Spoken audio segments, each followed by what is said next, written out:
Hi, this is Helen Bair. Welcome to Assertive Confrontation, Peaceful Conflict Resolution. Assertive Confrontation is part of the Love and Life Skills series for healing the relationships with yourself and others. Compiled and presented by Helen Bair, and that's me. Assertive Confrontation naturally follows the Assertive Training video, which describes the difference between being assertive, aggressive, passive, and passive-aggressive. If you're watching this on YouTube and missed this first video, then look for that information below and it will tell you how to find it. Conflict will always be a part of life, but assertive training and assertive confrontation will teach you some great methods to deal with conflict in a non-abusive way. The good news about assertive confrontation is that there is no abuse. Conflicts are resolved fairly for all and everyone's rights and boundaries are honored. The bad news is, if there are those who want to get their way no matter who gets hurt, then the assertive confrontation model will be limited, even if you're doing everything right. There's a slogan in 12-step recovery programs that says, keep your side of the road clean. So if you're the only one trying to have a peaceful confrontation and the others involved are shutting down, trying to fight, or using abusive tactics, at least you know you've done your part to try and find peaceful, constructive relationships, and you can feel good about that. But if you can get both or all parties involved using assertive methods to communicate, abuse can be diverted and you can find peaceful solutions for just about anything that comes up. Following sets the foundation for the assertive confrontation model. You're going to go directly to the person or persons that you have the conflict with. You're going to be firm but kind, speak in neutral tones. Show an attitude of cooperation rather than a need to dominate, control, or win. Be direct but kind about the problem needing to be resolved. So here is the assertive confrontation model as I was taught in my master's work. Number 1, describe objectively what you heard and what you saw. Quote as close to the original dialogue as possible. Here's some examples. When you walked onto my freshly cleaned floor with mud on your shoes. When you said, you never do anything right. When you told me, I have my homework done, and yet I saw that it wasn't done. So that is describing objectively what you heard and what you saw, or quoting as close as possible to the original dialogue.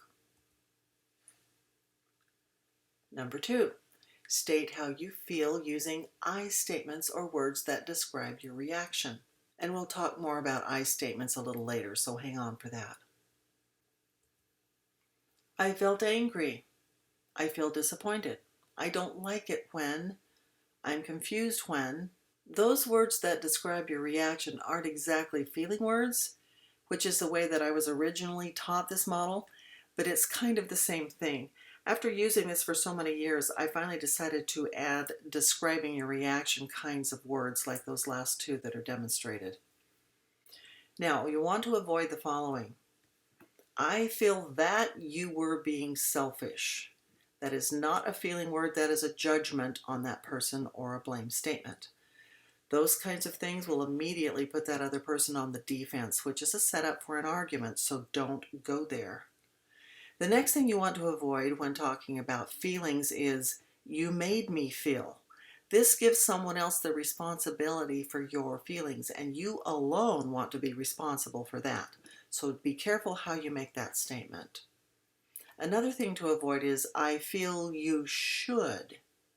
Don't should on yourself or others.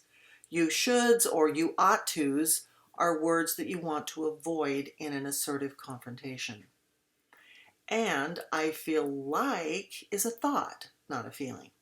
So avoid all of those. Simply state how you feel or describe what your reaction is. That is owning your feelings. Number 3, and this is optional, because.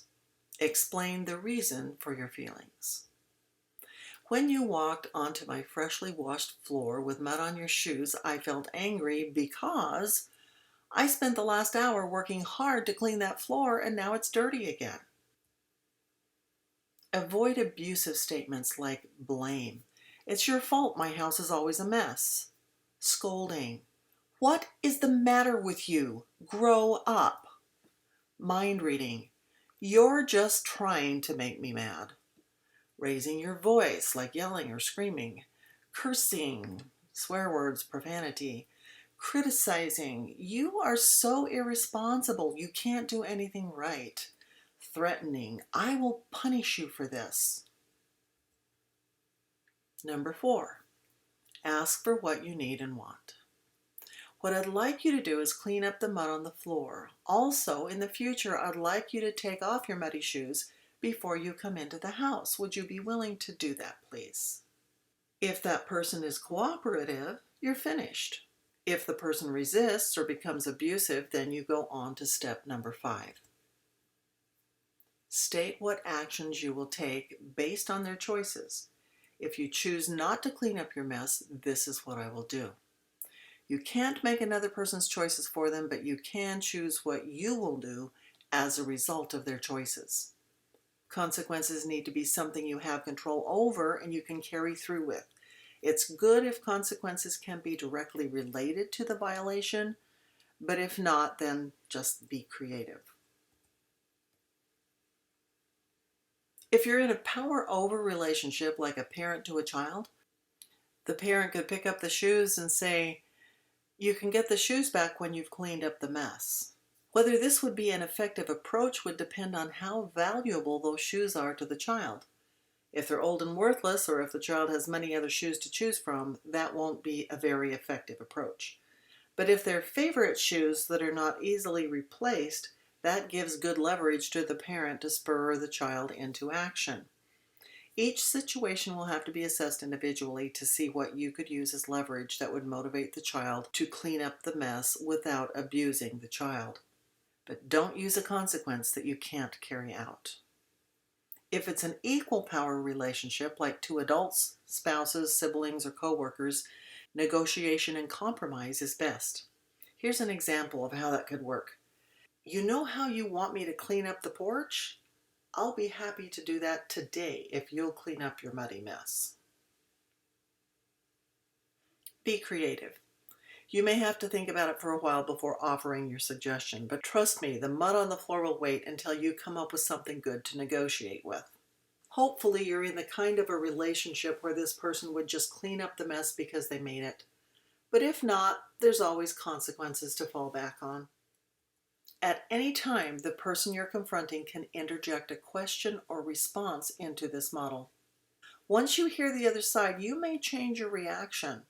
For example, "I feel angry that you tracked mud onto my freshly washed floor." And the response is, "I'm sorry, there was an emergency next door and I was running to find the phone so I could call 911. That changes everything, doesn't it? There was a good reason for the perceived violation and there is no need to continue further.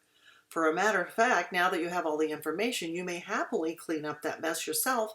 So always leave plenty of space for the person you're confronting to interject what's going on from their end." So here's the whole assertive confrontation model that we just covered in a nutshell. When you, I feel, because, make a request for change in behavior, set non-abusive consequences that you can and will carry out if they don't cooperate. I don't suppose that you're going to use this model exactly as it is written every time that you have a confrontation. You can mix it up, shorten it, or say it in your own words. Just follow these general rules. Now, here's some examples of how to do that. When you stand so close, I feel uncomfortable. Will you please back up? This describes what is happening, expresses a feeling, and makes a request for change. Unless you lower your voice, this conversation is over.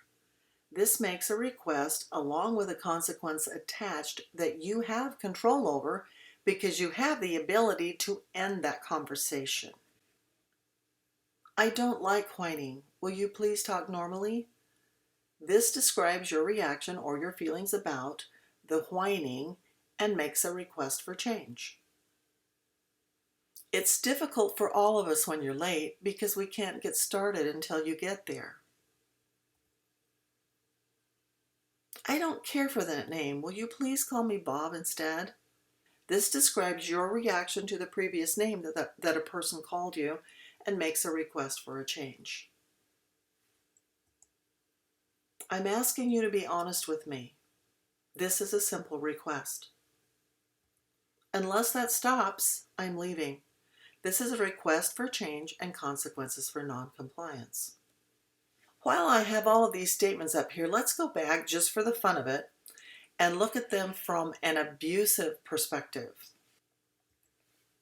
So here's the first one, said in an abusive way.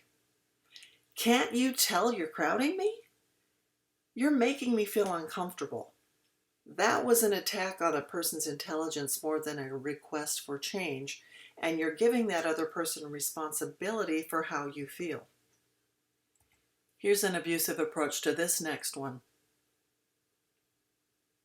Your yelling is just a way of trying to intimidate me, which is mind reading. You're such a whiner. Grow up. Now that's a judgment of that person's character and an insult. And here's the next one. I feel that you have no consideration when you're late because you're making everyone else wait on you. Now, there's several violations here. Using I feel that creates a statement of judgment right behind it. There is also mind reading and a setup for a whole lot of shame. Let's say this person is late because he or she has 5 little kids at home and is a single parent.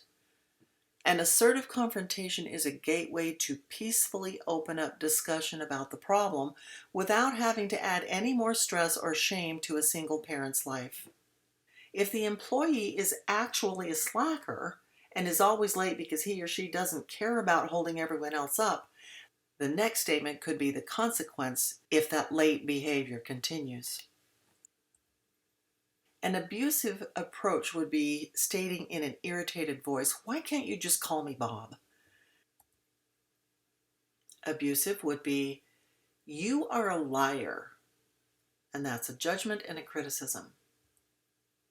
An abusive approach to this would be, "Stop, you jerk," which is making an order instead of a request, and it is also name-calling.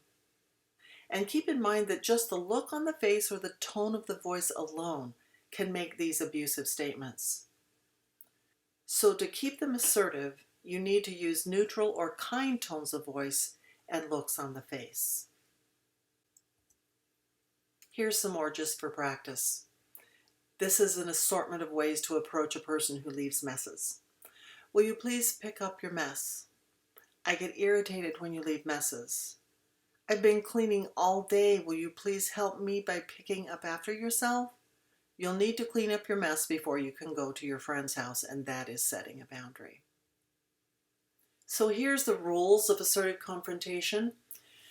Refrain from mind reading or judgments by saying things like, "It appears to me that," or "It seems as if." Then ask, "Are my suspicions accurate? Am I reading you right? Correct me if I'm wrong." Here's some examples. "It appears to me that you didn't hear anything I said. Am I right about that? It seems as if you're mad at me. Correct me if I'm wrong." Beware of "you blame" statements. This is the wrong way to say it. This is judgmental. "You are so disrespectful when you leave messes," or "You leave messes all the time." And here's the right way. "I get really frustrated when you leave a mess. Will you please clean it up?" So here's those I statements I was telling you about earlier. When making an assertive confrontation, use I statements as much as possible. This is what I saw. This is what I heard. This is how I feel about it.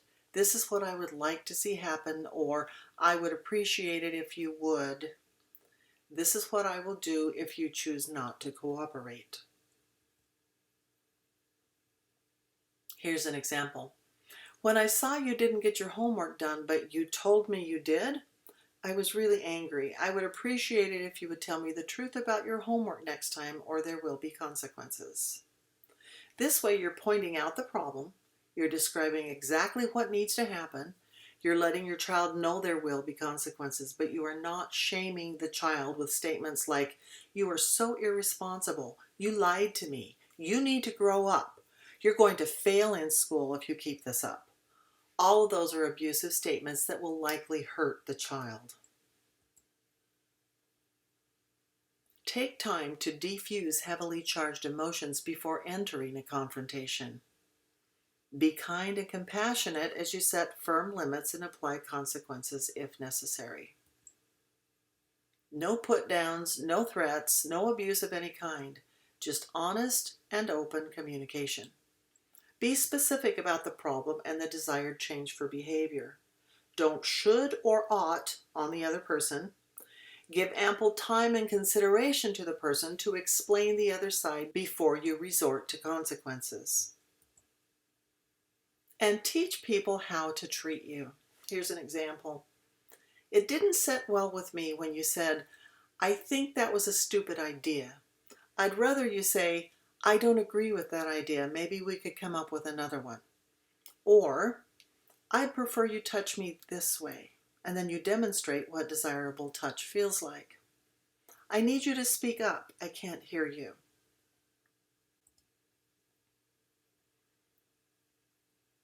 What if the other person is not being appropriately assertive in return? Well, first you have to think about the power positions. If you haven't watched that video yet, go back and watch it. It's called Personal Bill of Rights and Who Has the Power. If you are in a power over position, you can handle it this way. I'll be happy to continue this conversation when we can both talk in a calm, constructive way. Or, for a very small child, they could sit in a chair until they're ready to speak more appropriately. But if you're in a power over relationship and you are in the power under position, such as the employee to the boss, then you may have to just tolerate what the boss dishes out, or you may lose your job. But if it's too abusive and you just can't handle it, you always have the right to get another job. This same approach would also be appropriate to use in an equal power relationship. If that other person doesn't want to become appropriate so that you can have a constructive conversation, you may need to set some kind of boundaries or detach from that person. Assertiveness always takes into consideration boundaries and the Bill of Rights and power position of all parties involved. Example, you do not have a right to tell a person not to smoke. But you do have a right to ask a person not to smoke in your home, office, or personal space. And here's your challenge. Be prepared to take care of yourself if others don't cooperate, and they don't always. Make sure the people you allow close into your sacred space have the same desires for peaceful resolution as you do. Well, you should know by now from watching the other videos that abuse can cause traumatic memory that may linger for a lifetime without effective intervention. So if you're one of those people who has suffered with abuse from passive-aggressive or passive-aggressive people, or if you're feeling some guilt for inflicting that kind of abuse onto others, consider using SRT or subconscious repairing therapy to help you resolve it, as if it never happened, even if you remember it did. All memories are stored in your subconscious mind, so SRT is a perfect tool to track down, unearth, and heal troublesome memories, emotions, and internal restrictions. For more information about SRT, log on to findingthehealer.com and watch the introductory videos. And that's it. Thank you for watching. I hope you learned a lot. Refer to the supplementary material for more information. Now, don't expect yourself to be perfect all at once. Start small. Do your best. It will grow. Keep practicing until it becomes automatic.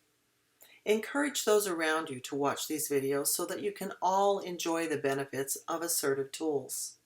See you in the next video.